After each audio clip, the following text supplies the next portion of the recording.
Are you thinking about moving to a historic Montana town like Anaconda? Well, if you are, these are the top 5 things I think you should consider before doing so. Hi everyone, I'm Carter Sampson. I'm a real estate agent with Century 21 Shea Realty here serving the Anaconda and Butte areas of Montana.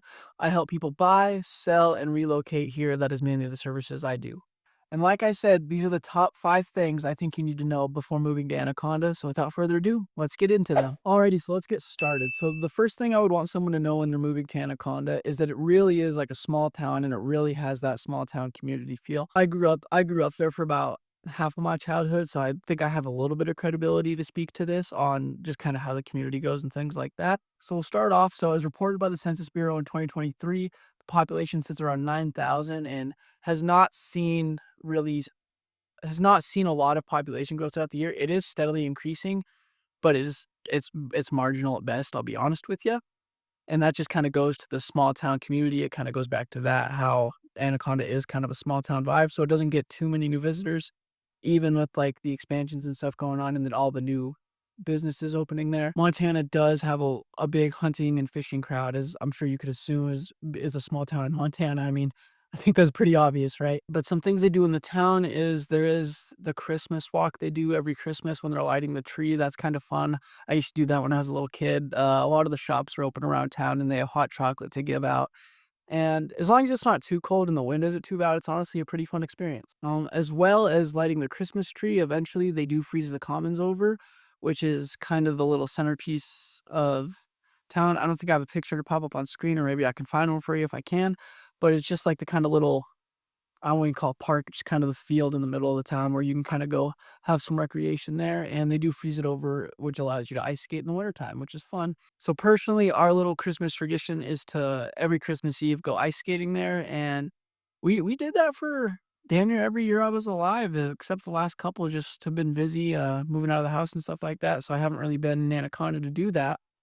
But I do miss it, and it is a fun tradition. Alrighty, so on to reason number 2, then we're getting into the fun stuff now. So you have cost of living and housing market. I guess I'll break this down into 2 sections. So over the US average of, like, housing costs and stuff like that, Anaconda is about half that, sitting at around 270,000, while the average is around 480 or 60,000, I believe. And Anaconda has seen rising housing costs in the past few years, partly thanks to the COVID boom and that was a historic event for Montana in terms of the housing market. I truly believe that. And so with the housing market being cheap here, it's a lot more affordable. It's not really a fair comparison, but it is a lot less affordable as to bigger places in Montana like Missoula or Bozeman. Not really a fair comparison there, but I guess for the same sort of lifestyle, if you're not into all the big city amenities like larger retail, more fast food, a lot of universities and colleges in some cases, I think Anaconda could be a great place for you because it's just kind of the small town feel, kind of going back to that again. But you do have, I'd say, immediate access to the outdoors with everything you could want if that floats your boat, really. So Anaconda, so talking more about the houses, Anaconda is not the biggest town, right? So I guess mathematically speaking, can't be too many houses on the market at one time, which is true. I mean, there is always places in Anaconda for sale. I mean, I've seen it on the MLS. It's clear that there is a market there, but it's not like the scope of a market where there's a lot more people and a lot more houses being built, a lot more places to buy, a lot more, I guess, just a lot more business like that occurring. And so that's why it's important to kind of definitely work with a local agent if you're thinking about going to Anaconda, because I guess really just to so that you know what is on the market, because stuff moves off and on the market all the time in any economy, let's be honest. So yeah, it's just really important to have that information at your fingertips. So a lot of the stuff in Anaconda is just much cheaper, like rent. I mean, utilities, lower cost, older style buildings, so maybe less optimized, you could say, for sure. However, just a lot of other stuff is lower, like groceries and food. It's overall it's definitely slightly cheaper to live in Anaconda. It was, I would say, a few years ago, it was significantly cheaper to live in Anaconda, but in the recent years, especially after COVID and stuff like that, Anaconda is slowly trying to catch their way up to the US average. I mean, I don't personally know if it would ever hit that. Anaconda would have to, like, boom as a town for that to happen, but I couldn't really foresee that happening personally. Really depending on your budget, you don't have to have a house in Anaconda. I mean, we're kind of talking about the whole Geologic County here as well, which does include parts of Georgetown Lake. I believe that on a map, the county line, like in a way, it kind of splits the lake in half, kind of diagonally in a way. So a good number of the houses are definitely within Deer Lodge County and are on the lake, and definitely homes on the way to the lake as well. And it's honestly a very beautiful area. I think as a Montana resident, I just love the area myself, so I have to say that, right? So number 3 is going to be the outdoor lifestyle and recreation of Anaconda, which there's definitely a lot to do. I'll be honest, you got hunting, hiking, fishing, skiing, snowboarding, um, there's water activities you can do like boating on the lake. Fishing isn't not just fishing. There's other stuff you can do recreationally, like go tubing. I know I used to do that on the lake. It's pretty fun. And Discovery Ski Hill is a little bit past the lake. Man, I haven't been there in a few years. I'm trying to remember what the turnoff is. And regardless, you Google Maps, right? You got Google Maps to get there. There's a few trails in Anaconda, so biking is an option. Just walking the trails, walking your dogs. I mean, I've seen that a lot there, and I've partaked in walking my dog a lot there. Definitely just a great little walk by the creek for sure. I definitely love it. Just right through Washoe Park, it's nice. But that's just honestly a lot of that stuff though is if you're geared to be an outdoor person. I know especially in today's age, there's definitely a diminishing crowd of outdoor individuals. I mean, Montana, I feel like we're very lucky to have that here, but it's not like everyone doesn't want to like get off of work and go fishing. Like some people want to go in and watch a movie. So like I guess you got to ask yourself questions like that if you're thinking about making a big move as well. Am I like the type of person that wants to go out and fishing after work, go off hunting?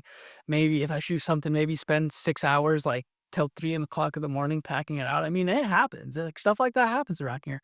So I guess that's just an important thing to ask yourself if that's something you would like to do or if that's something you think is fun because I can't lie. Some nights I like to do that stuff, but other nights I would like to just lay back and sip on some hot cocoa and watch a movie because it's cold outside. If you can get past the other things in Anaconda, like not having a big retail and just not having the things like a bigger town could give you, then I really think that it provides a great balance for that at least. So I guess number 4 is that how should I say this? I kind of want to title this part the Montana weather does what it wants because I've seen this time and time again. The weather app in Montana is a guideline at best. For sure, 110%. I promise you that. Like it could snow on the 4th of July and it could be sunny in December. Like I'm being truthfully honest with you here. Montana weather does what it wants. However, there's a few constants that we got to be aware of in Montana. The winters can be long, harsh, snowy, and maybe require some skill to drive through for sure, and a good quality set of tires and some all-wheel drive slash four-wheel drive. It would be best, definitely for that, 100%. Honestly, I could probably say that about most areas in Montana though, but I can't speak for every area in Montana, just the ones that I've lived in, and so I will stay to that. And for Anaconda, it has its good days and it has its bad days, for sure, but you don't want to be preparing for good days and have a bad day, right? So I think it's just best to prepare for the worst case scenario on that. So having just the proper set of equipment in the wintertime is definitely very necessary.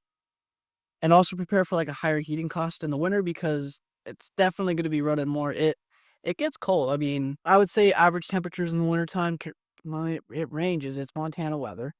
But it ranges probably from anywhere from about 20-ish degrees all the way, could be down to -0, could be up to 50. I mean, like I said, it's all about them good days and bad days, right?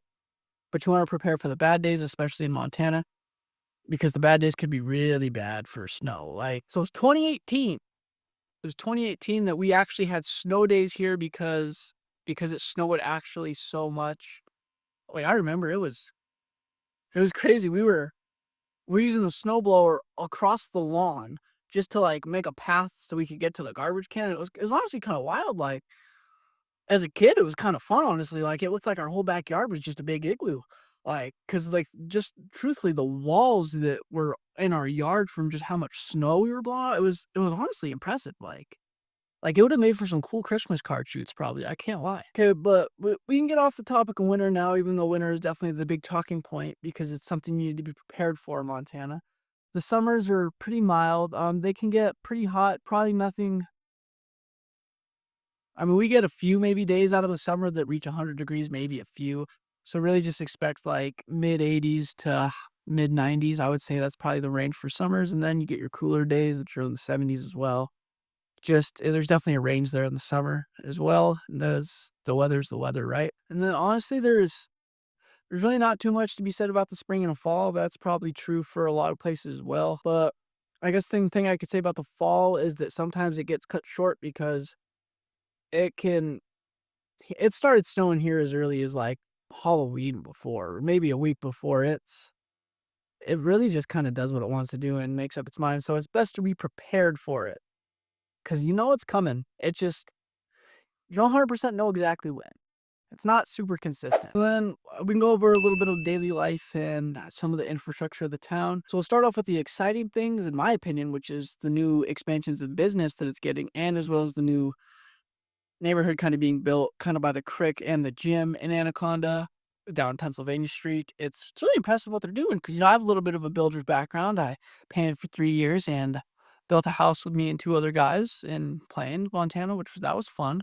In recent times, we got a Murdoch's, there's no Riley's. A car wash is being built and I don't know what's being built, but I'm pretty sure I know that there is plans to keep expanding out on that. That'd be the west end of town. Yeah, out on the west end of town near the town pump as you come in, where the welcome to Anaconda sign is as you're coming in. So that's nice. But as far as some other buildings, there's a lot of older brick buildings in Anaconda, kind of similar to Butte. Definitely not as many. It's not as big of an area, so that makes sense. But it's kind of cool to see some of the old historical structures and just kind of what they were thinking about building back then, and how much codes have changed for sure. Oh boy, how much codes have gotten better. If you are kind of thinking about moving out to the lake area, I'd definitely check with providers just to see if all the utilities you can get, like if you're building for Bearland or something like that, just all the utilities, maintenances, and stuff like that you can get in your area. That's definitely important. Just a little like fire off round real quick of stuff Anaconda does have as well. It has schools, healthcare facilities like a hospital. It has there. I guess if I say it has four, it has three, but I guess technically a lot of the websites that I do the research on, I don't think that but a lot of the research I did this on, separates the junior high school from the senior high school. They happen in one building, so I will count that as one school. So there's three schools in Anaconda, I would say. There's a variety of restaurants. Definitely some choices. Like there's a Mexican restaurant, there's a Chinese buffet restaurant. Sorry, there's not a buffet. There's a Chinese restaurant, Asian food. It's really good. And then kind of an Italian place. I guess I'll just leave you guys with some quick tips that as real estate agent I would recommend, that or that you at least know about so that you can look into if you are planning on moving here. Of anywhere you're moving. I mean, I guess know what you're pre-approved for so that you're not just out here window shopping because it is really discouraging for anyone out there in anything that you thought you could spend more than what you can spend, regardless if you're buying a house, a car, if you're buying a king size Snickers bar and you can only afford a fun sized. Like it is important to understand how much you can spend. Crucial. And another one is kind of know what property you're kind of get. If you want maybe a rental investment opportunity, see maybe what kind of building, if there's any fixer uppers or stuff like that in the area, or if you're geared more towards like a family home you need with like 4 bedrooms or something like that, or maybe you want a house out on the lake or something like that. Just kind of know what you're in the market for, know what you want to. And yeah, I know those just kind of some general tips, but they really are important for just kind of a whole process going smoothly and stuff like that for both parties. For every party involved, really is knowing what you want and knowing how much you can get of what you want. Alrighty, so that was kind of all the key talking points I had. Just the small town community, the outdoor lifestyle, the winners for sure. Oh boy, the winners, and then the cost of living and kind of some housing on it. So yeah, and so if Anaconda sounds like it's a place that you might want to call home someday, feel free to download my buyer relocation guide that is in the description below. And also, if you would like to work with me, my info is in the description down below. You can DM me on Instagram, message me on Facebook. All the links will be there. Just reach out. Reach out in whatever way is the most convenient for you. And yeah, we'll see what we can do. And awesome. Thank you guys for watching. And I will see you in another video about Anaconda. Thanks.